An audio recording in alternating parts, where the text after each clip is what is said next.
नमस्कार, स्वागत है आपका। मैं हूं आपके साथ दिनेश अवस्थी।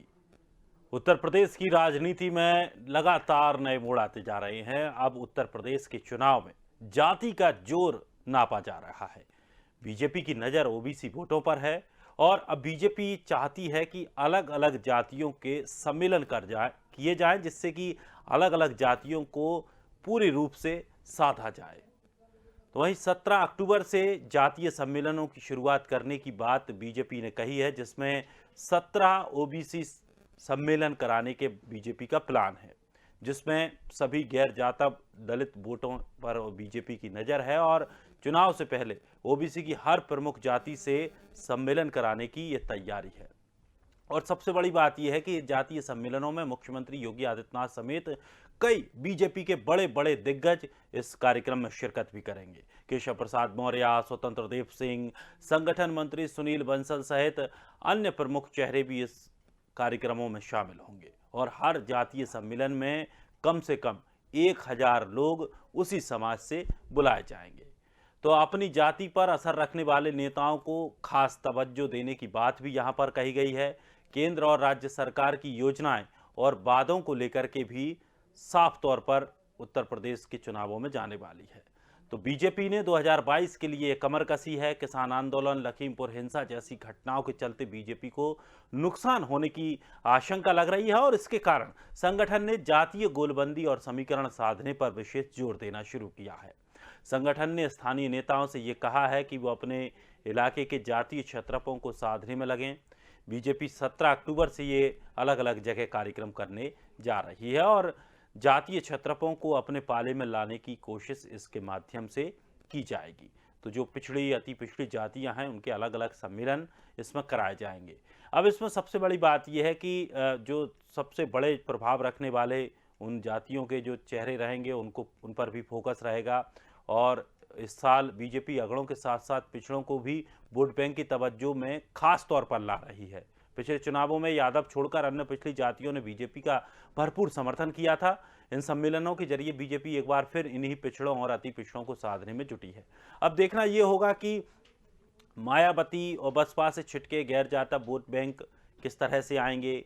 बीजेपी ऐसे चेहरों की तलाश कर रही है जो इन सजातीय लोगों पर जो प्रभाव रखते हैं। ऐसे लोगों पर भी बीजेपी का फोकस है। इनके जरिए केंद्र राज्य की योजनाओं को लोगों तक पहुंचाएं और सम्मेलनों में इन्हें शामिल कराने की जिम्मेदारी भी उन्हीं लोगों को सौंपी जाएगी। अब देखना ये होगा कि कितना महत्वपूर्ण ये दाव बीजेपी के लिए होने वाला है और अगर ये बीजेपी के लिए महत्वपूर्ण होता है, इससे बीजेपी को लाभ मिलता है, तो सपा बसपा की क्या स्थिति होगी, उनको किस तरह से नुकसान होगा, इसी विषयों पर आज हम चर्चा करने वाले हैं। हमारे साथ मेहमान जुड़ रहे हैं सानिया चौधरी, प्रवक्ता बीजेपी से, फैजान खान, प्रवक्ता बहुजन समाज पार्टी से और शौकत अली, समाजवादी पार्टी से। हमारे साथ शौकत अली भी जुड़ गए हैं। शौकत अली साहब, बीजेपी ने जो तैयारियां की है, लगभग 17 ऐसे कार्यक्रम करेगी वो जो 17 जातियों के लिए, जिनका कि समाज में योगदान है, जिनके वोट बैंक में इजाफा है और जिसकी वजह से वो इन वोट बैंक को अपनी ओर आकर्षित कर सके। शौकत जी, आप तक आवाज पहुंच रही है?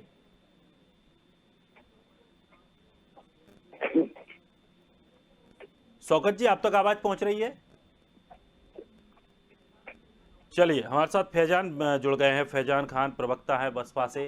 फैजान, जिस तरह से बीजेपी जो प्रयास कर रही है, जिस तरह से सम्मेलन कराने जा रही है, खास करके पिछड़ी और अति पिछड़ी जातियों के लिए बीजेपी का फोकस है कि इन लोगों के इन जातियों के सम्मेलन कराने से बीजेपी अपना वोट बैंक बढ़ाने की जुगत में है।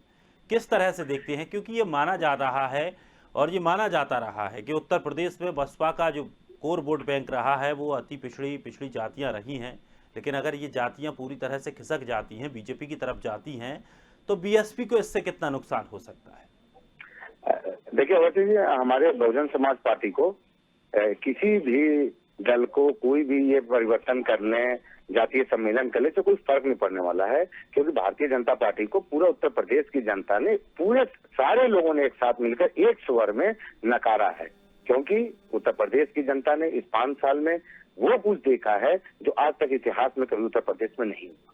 आप देख सकते हैं कोरोना काल से लेकर आप स्टार्ट करेंगे तो गंगा के किनारे किस तरह लाशें तैरे हैं, उसमें अति पिछड़े पिछड़े अल्पसंख्यक अपर कास्ट सब सारे समुदाय थे। किस तरह ऑक्सीजन की कमी से बेड नहीं अवेलेबल होता है, भारतीय जनता पार्टी के खुद विधायक सांसद लगे रहे, उनका कोई नहीं सुना।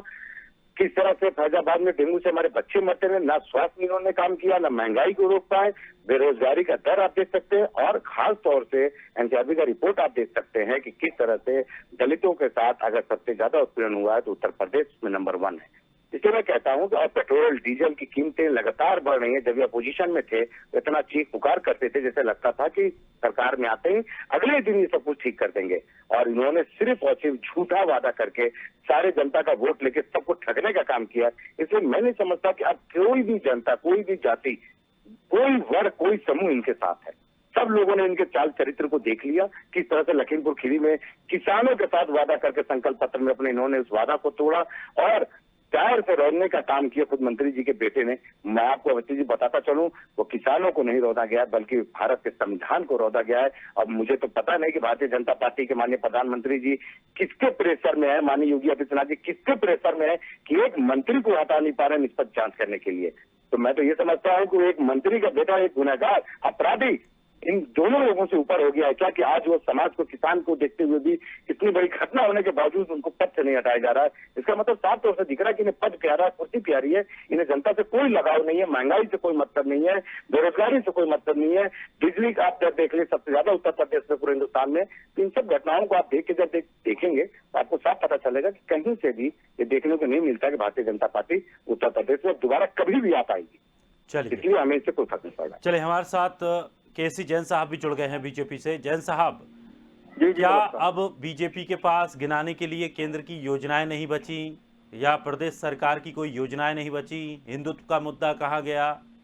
जो अब पिछड़ी जाति और जातियों को साधने के लिए सम्मेलन कराए जा रहे हैं, वो भी अलग अलग जातीय सम्मेलन, और एक तरफ आप कहते हैं कि हम जातिगत राजनीति नहीं करते। देखिए, पहली बात तो ये है कि जहां तक काम की बात है, अगर भारतीय जनता पार्टी के हम काम गिनाने बैठ जाएंगे तो हमें लगता है कि 1-2 दिन कम पड़ जाएंगे। जितना काम भारतीय जनता पार्टी की सरकार में हुआ है, वो चाहे किसानों के खातों में डायरेक्ट पैसा पहुंच रहा हो, चाहे जो ग्रामीण लोग हैं उनको आवास दिए गए। आप उत्तर प्रदेश में देखिए, 57 लाख लोगों को आवास दिए गए उत्तर प्रदेश में, और अभी एक कार्यक्रम करके माननीय मुख्यमंत्री योगी आदित्यनाथ जी ने उसके सर्टिफिकेट भी वितरित किए। और चाहे चिकित्सा मुक्त हो, यहाँ पर आयुष्मान योजना के अंतर्गत तमाम सारी सुविधाएं हो, या जो है किसानों को तमाम सारी सुविधाएं हो, तो उत्तर प्रदेश सरकार ने किसानों को, नौजवानों के लिए, गरीबों के लिए तमाम सारी कल्याणकारी योजनाएं चला रखी। रही बात अधिवेशन की, तो देखिए ये जो अधिवेशन है, ये अधिवेशन पहली बात तो स्थानीय जहाँ के जो लोग हैं वो अपने अपने समाज का अधिवेशन अगर करना चाहते हो वो कर रहे हैं। ये भारतीय जनता पार्टी की तरफ से नहीं है। हाँ, ये जरूर है कि भारतीय जनता पार्टी के नेता, स्थानीय विधायक या जो है प्रदेश स्तर के नेता उस कार्यक्रम में पहुंचेंगे क्योंकि उनको इनवाइट किया जा रहा है। लेकिन इस तरीके की कोई योजना नहीं है कि भारतीय जनता पार्टी इस तरीके का अधिवेशन करा रही है। दूसरी बात यह है कि आप देखिए कि एक कांग्रेस के लोग और बसपा के लोग दलितों के घर में जाकर के भोजन करने की योजना बनाई और उनको सम्मान देने की बात कही, लेकिन सम्मान दिया कहाँ? सम्मान तो मोदी जी ने दिया। आप देखिए, जब कुंभ का आयोजन होता है, कुंभ के आयोजन के बाद में दलितों के सफाई कर्मियों के पैर धुलने जैसा काम करके उनको सम्मान देना, एक सिंबॉलिक तरीके से समाज में सम्मान के लिए उनको खड़ा करना कि देखिए एक प्रधानमंत्री अगर एक सफाई कर्मी के पैर धुल सकता है उनके सम्मान के लिए, तो ये छूत पाक और ये भेदभाव ये खत्म होना चाहिए। गरीबी अमीरी का भेदभाव खत्म होना चाहिए, और इसके लिए उत्तर प्रदेश सरकार हो या हमारी भारतीय जनता पार्टी की केंद्र की सरकार हो, माननीय मोदी जी हो या योगी जी हो, लगातार काम कर रहे हैं। रही बात यह कि अभी एक हमारे साथी कह रहे थे कि आप एनसीआरबी का डाटा उठा करके देखिए तो उसमें क्राइम का ग्राफ बढ़ा है।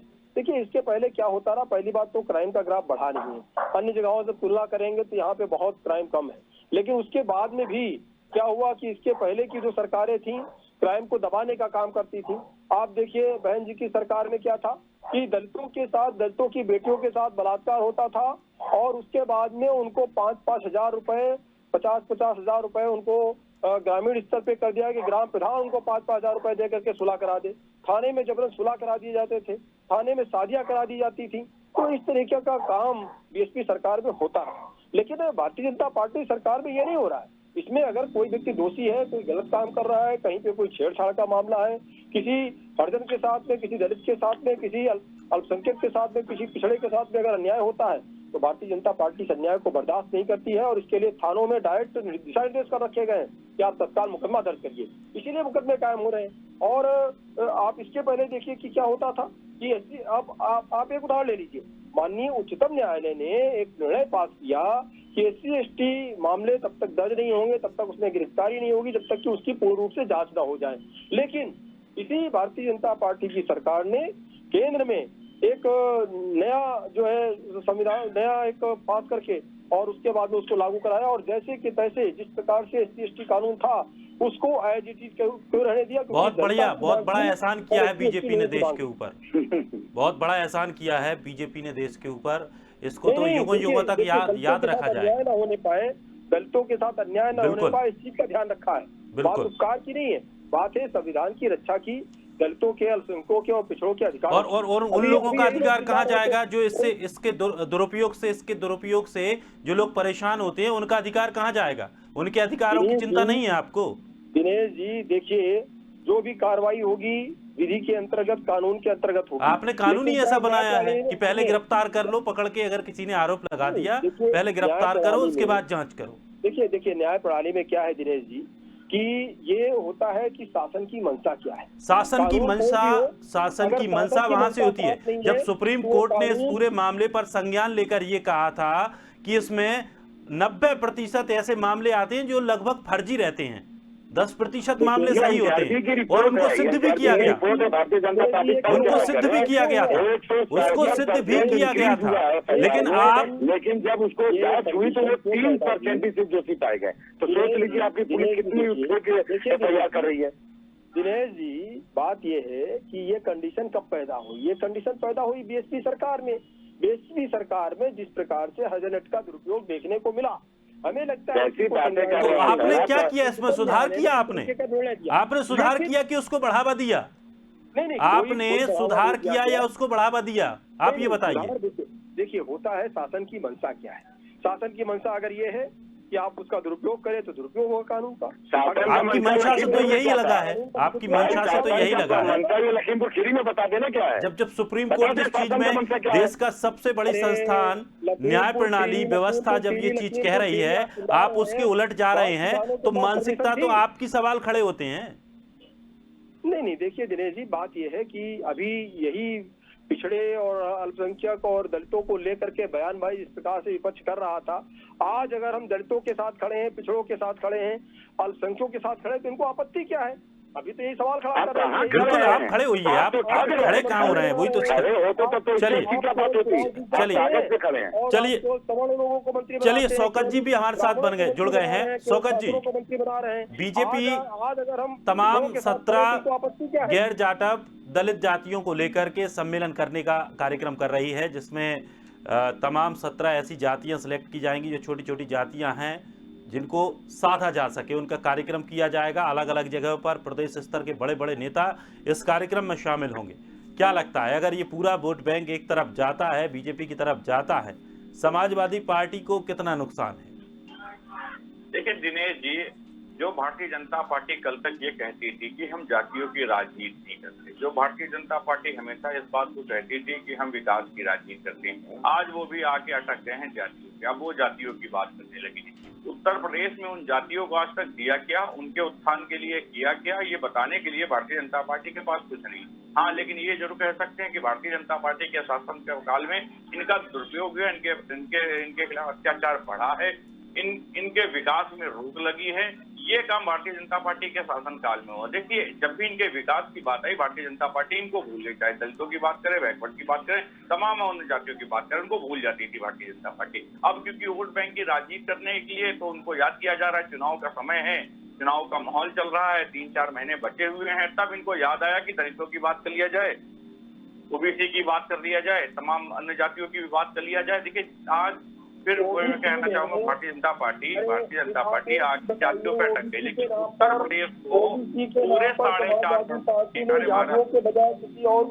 प्रदेश को दिया गया। उत्तर प्रदेश में क्या किया? उत्तर प्रदेश को कुछ नहीं किया। उत्तर प्रदेश को आपने किसको कौन सा लाभ दिया सिर्फ यादवों के बजाय? अगर सिलेक्शन होता था तो यादवों का होता था, अगर कहीं पे नौकरी मिलती थी यादवों को मिलती थी। हम आपका मुख्यमंत्री देंगे और सत्ता में आने के बाद उनको हटा दिए, एक दिए उनको। नहीं, आप उसका जवाब दीजिए ना, जब आपने ओबीसी से कहा तो तुम्हारा मुख्यमंत्री देंगे प्रदेश में। आपकी सरकार में क्या हुआ कि पिछड़ों के नाम पर केवल और केवल यादव आयोग आपने बना दिया। यादव के बजाय किसी को नौकरी मिलती थी? किसी के लिए आप काम करते थे? नहीं करते थे। अगर आपने भी कहा दिया, आपने पिछड़ों को अभी 69,000 शिक्षकों की भर्ती में आपने आरक्षण घोटाला किया कि नहीं किया? पिछड़े वर्ग के साथ और दलित समुदाय के साथ 70,000 लोगों में अगर 21,000 जनरल लोगों को नौकरियां मिली हैं। चलिए जैन साहब पहले सुन लीजिए। साहब बोल लें जी किसी जैन साहब और कोई सवाल हो वो भी दोहरा लीजिए, मैं आराम से सारे सवाल चलिए शौकत आप जवाब दीजिए। आप ये बताइए, और केसी जैन साहब कहते हैं कि सारी नौकरी अपने यादवों को दी। अभी तक कहते थे कि समाजवादी पार्टी, मुलायम सिंह की पार्टी मुसलमानों की पार्टी है, मुसलमानों को नौकरी मिल रही है। फिर कहने लगे कि अब यादवों की पार्टी है, यादवों को नौकरी मिल रही। अरे महाराज, कल तक आप कहते थे जो है यादवों को नौकरी दे रहे। शौकत जी एम बाई बोलते हैं मुस्लिम और यादव। बस वही, इनके पास देखिए आरोप लगाने के लिए कुछ नहीं। हमारी सरकार में पिछड़ों को भी सम्मान मिला, पिछड़ों को भी नौकरियां मिली। आपने तो सम्मान नहीं दे पाए। सुनिए ना महाराज, नहीं आ जाते, सुन लीजिए महाराज, बच्चे नहीं आ जाते अगर आपने काम किया होता तो। ध्यानपूर्वक सुनिए ना, जो 5 सीटें थी वो भी आप हार गए। अरे हम कहते हैं आप सिर्फ हमको इतना बता दीजिए, हमें सिर्फ इतना बता दीजिए, भारतीय जनता पार्टी ने कितने यादव भर्ती कर लिए, कितने बैकवर्ड भर्ती कर लिए, कितने मुसलमानों को नौकरी दी थी? एक मुसलमान का नाम बताइए, मैं आपका स्वागत करूंगा और भारतीय जनता पार्टी की तारीफ भी करने का काम करूंगा आपके चैनल पर। एक मुसलमान का नाम बताइए जिसको भारतीय जनता पार्टी के सरकार में, क्योंकि यही भारतीय जनता पार्टी कहती है सबका साथ, सबका विकास, सबका सम्मान। मुझे एक मुसलमान का नाम बताइए। अरे महाराज, आप 4.5 लाख नौकरियां दिए, एक मुसलमान का नाम बताइए, एक मुसलमान। 4.5 लाख नौकरियों में एक मुसलमान नाम, आपके पास जवाब नहीं। आपने नौकरियां दी है महाराज, 4.5 लाख नौकरियां दी और एक मुसलमान का नाम नहीं बता पा रहे हैं। दुर्भाग्य है कि आप 4.5 लाख नौकरियां दे दें, एक मुसलमान का नाम बता पाते। और हम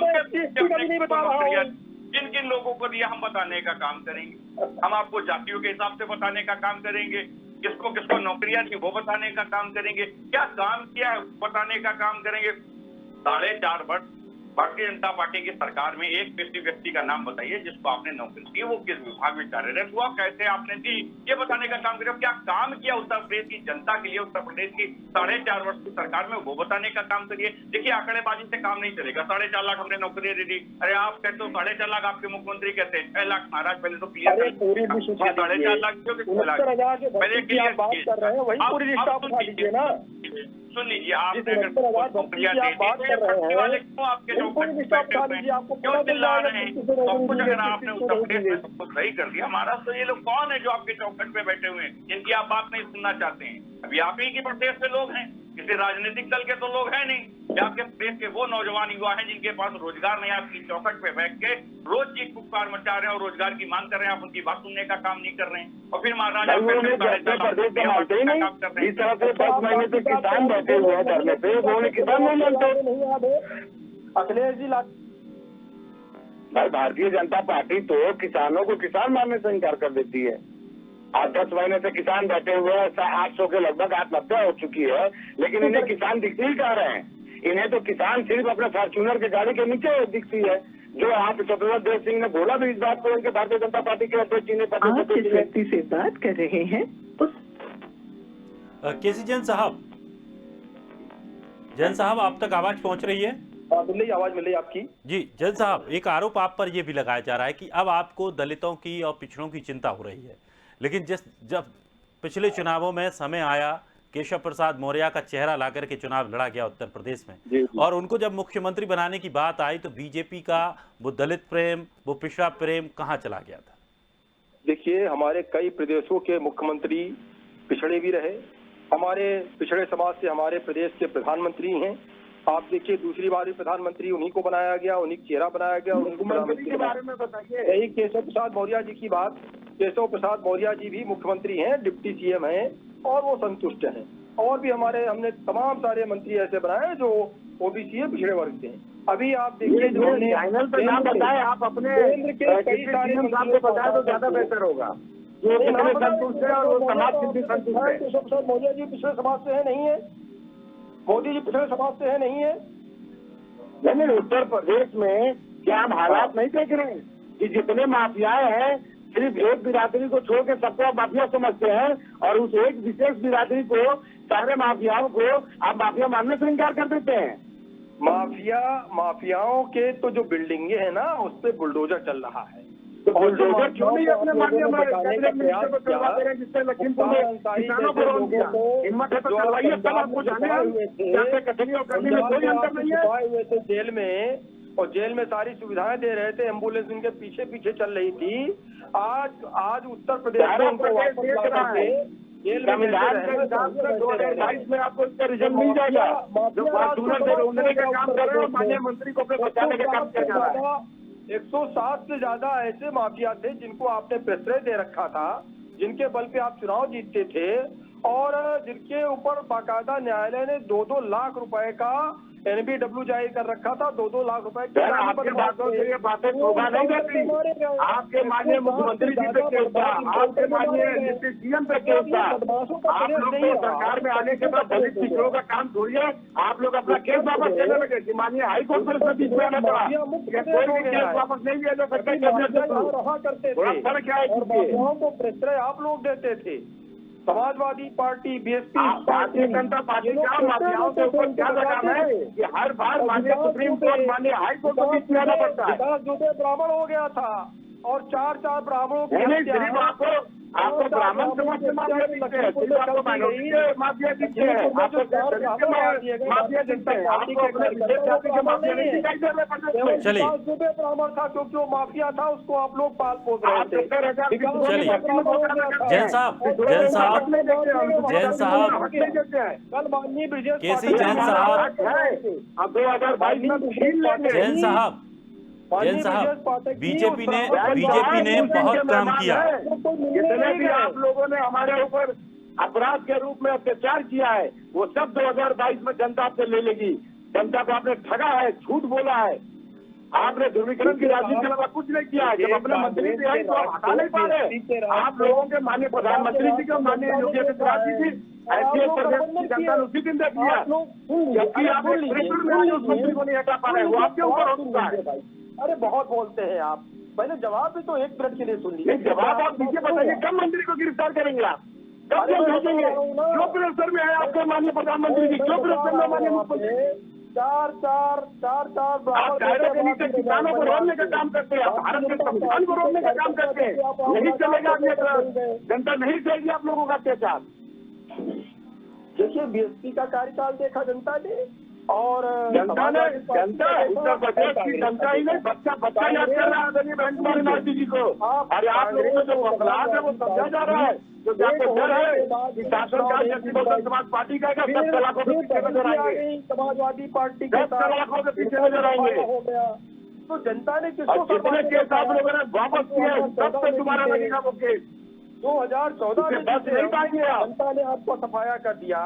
उसके बाद में 2014 के बाद में 2017 का चुनाव हम जीते, 2019 का चुनाव हम जीते। ये तो फैसला। चलिए जैन साहब, समय लगभग पूरा हो चुका है और समय से आगे हम नहीं जा पाएंगे। कल हम किसी विषय को लेकर के एक साथ जुड़ेंगे और चर्चा करेंगे। बहुत बहुत शुक्रिया सभी मेहमानों का हमारे साथ जुड़ने के लिए। तो जिस तरह से अब जाति की पंचायत की जा रही है, वहीं बीजेपी हिंदुत्व, राष्ट्रवाद, विकास और सुशासन का दंभ भरने वाली सारी बीजेपी पूरी चुनावी तैयारियां जाति समीकरण पर सेट करने में सिमट गई है। आखिर इसकी वजह क्या है और अगर इसमें सफल होती है तो अन्य दल हैं उनको कितना इससे नुकसान होगा, ये देखने का विषय होगा। फिलहाल इस खास कार्यक्रम में इतना ही। ताजा तरीन खबरों के लिए आप बने रहिए स्वदेश के साथ।